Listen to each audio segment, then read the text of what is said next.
நான் என்னோடய ட்ரிப்புக்கு வந்து டிக்கெட்ஸ் எல்லாமே புக் பண்ணிட்டேன். Chennai to Malaysia, Malaysia to Vietnam, திரும்ப ரிட்டர்ன் வரும்போது Vietnam to Malaysia, Malaysia to Chennai. So நான் ஆல்ரெடி ப்ரீவியஸ் வீடியோவில் சொல்லியிருந்தேன், Chennai to Vietnam Malaysia transit வழியாக போகிறதுக்கான ரீசன் மெயின்லி டிக்கெட் காஸ்ட்டை ரெடியூஸ் பண்ணுறதுக்கு தான். டேரெக்டாக இப்போ டெல்லி டு வியட்நாமோ இல்லை பெங்களூர் டு வியட்நாம் இல்லை Bombay to Vietnam Kolkata to Vietnam இதெல்லாம் டேரெக்ட் ஃப்ளைட்ஸ் இருக்குது. அந்த மாதிரி நம்ம போகிறோன்னா ticket cost very expensive. So அதனால் என்ன பிளான் பண்ணேன்னா ஒரு அரௌண்ட் 20,000 கிட்ட ரெடியூஸ் பண்ணோம் அப்படின்னு சொல்லிட்டு 20 ஒரு ரொம்ப பேர் மினிமம் போனாலும் ஒரு 10 to 15 கம்மி பண்ணலாம். ஏன்னா நான் பார்க்கும்போது 40,000 கிட்டே இருந்துச்சு. ஆனால் நான் டோட்டலாக இப்போது ஃப்ளைட் டிக்கெட்டுக்குன்னு எக்ஸ்பென்ஸ் பண்ணது வந்து 17,000 தான். ஸோ அதனால் நான் என்ன பண்ணேன்னா பண்ணேன். ஆனால் இதுக்கும் அதுக்கும் என்ன மாதிரியான டிஃப்ரென்ஸ்னால், இப்போ நீங்கள் டெல்லி, பாம்பே, கொல்கட்டா, பெங்களூர்லேருந்து ஹோச்சிமின் போகிறீங்க அப்படிங்கும்போது 5.5 hours வரும். இப்போது நம்ம கோலாலம்பூர் வழியாக ஹோச்சிமின் போகும்போது 6 hours வரும். ஒரு 1/2 hour வந்து அதிகம்னு வச்சுக்கோங்களேன்.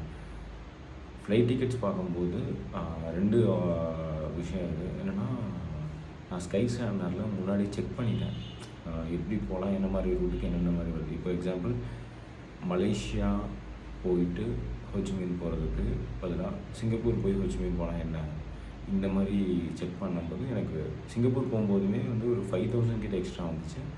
பட் கோலாலம்பூர் டு ஹோச்சிமின் போகும்போது வெரி சீப் கம்பேரிட்டிவ்லி அதர் போகும்போது.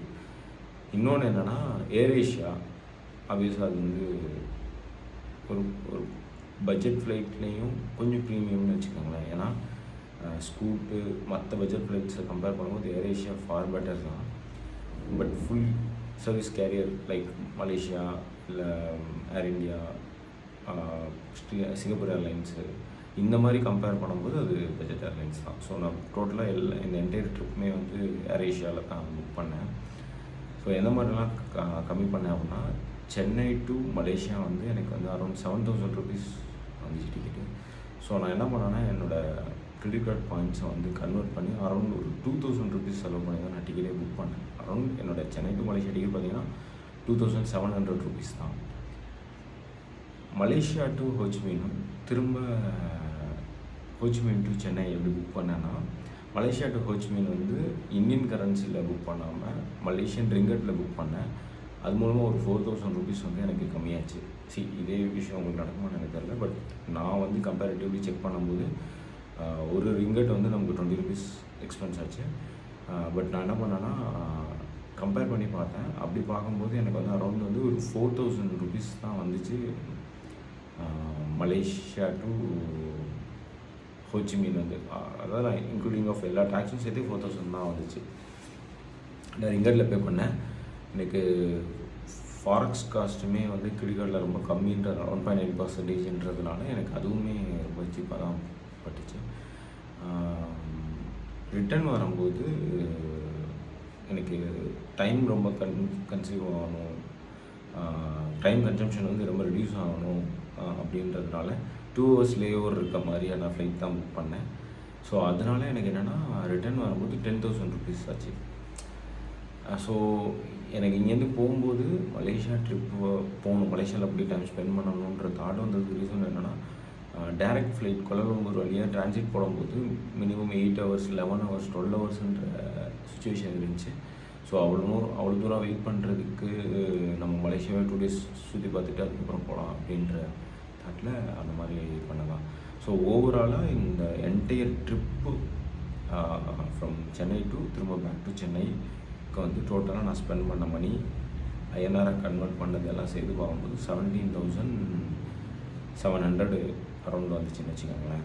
இன்க்ளூடிங் ஜிஎஸ்டி எல்லாமே சேர்த்து நான் சொல்கிறேன் 17,700. பேக்கேஜாக பார்த்தீங்கன்னா ஏர் ஏஷியான்றதுனால கேபின் பேக்கேஜ் மட்டும்தான். கேபின் பேக்கேஜ் மட்டும்தான். செக்இன் பேக்கேஜ் நான் போடலை. ஏன்னா 7 kg அலோவ் பண்ணுறாங்க. ஸோ அதுவே போதும் அப்படின்னு சொல்லிட்டு விட்டுட்டோம். நம்ம ஒன்றும் பெருசாக எதுவும் எடுத்துகிட்டு போகிறதில்ல. ஸோ இவ்வளோ தான். அதே மாதிரி ஹோச்சிமின்லேருந்தும் 7 kg தான். எல்லாமே 7 kg தான்.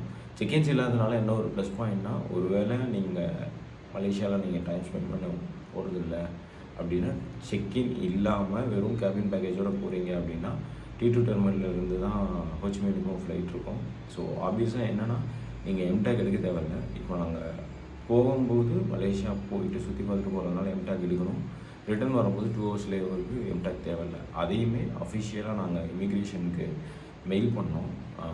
இமிக்ரேஷன் ஆஃபீஸர் எங்களுக்கு ரிவர்ட் பண்ணியிருந்தார், இந்த மாதிரி நீங்கள் எடுக்க தேவையில்லை, நீங்கள் கேபின் பேக் மட்டும் இருக்கிறதுனால இந்த ப்ராப்ளம் இல்லை. செக்இன் பேக்ஸ் இருக்குது ஒரு வேளை அப்படின்னா நம்ம ரீசெக்இன் பண்ணுற மாதிரி இருக்கும், அதை செல்ஃப் செக்இன் பண்ணுற மாதிரி இருக்கும், அப்போ வந்து எம்டேக் எடுக்கிற மாதிரி இருக்கும் அப்படின்ற மாதிரி சொல்லியிருந்தாங்க. இது வந்து அவங்களோட அஃபிஷியல் மெயில். நான் அந்த ட்ரிப் போகும்போது உங்களுக்கு அந்த மெயிலெலாம் ஷேர் பண்ணுறேன். ஸோ டிக்கெட்ஸ் இப்படி தான் புக் பண்ணோம். டிக்கெட் என்ன பண்ணோம் அப்படின்னு கேட்டிங்கன்னா, ஸ்கை ஸ்கேனரில் செக் பண்ணாலுமே டிக்கெட்டும் சரி ரூம்ஸும் சரி ஒவ்வொன்றும் ஒவ்வொரு வெப்சைட்டில் தான் புக் பண்ணோம்.